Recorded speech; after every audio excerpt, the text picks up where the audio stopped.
जय जगन्नाथ समस्त को मोर नमस्कार। तो सांग माने चलतु आज आम बनैबा रेस्टोरेंट स्टाइल पनीर तरकारी।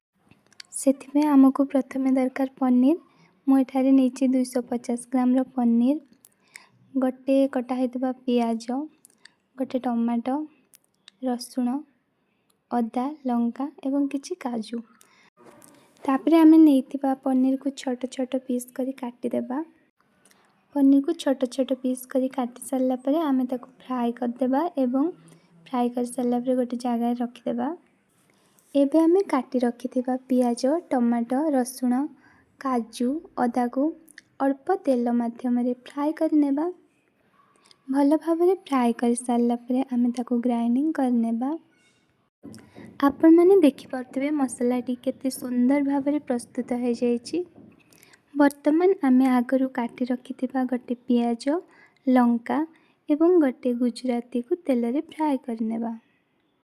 पियाज टिके रेड कलर हे आसला परे आगरू ग्राइंडिंग कर रखिथिबा मसला को पकाई बहुत ही भल भाबरे कसी नेबा।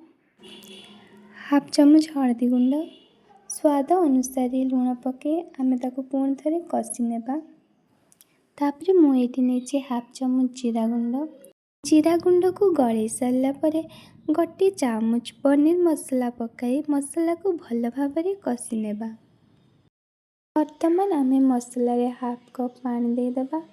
आगरू फ्राई कर रखिथिबा पनीर को मसला रे पकाई कढ़ाई को घड़े 10 मिनिट पई ताको छाड़ी देबा।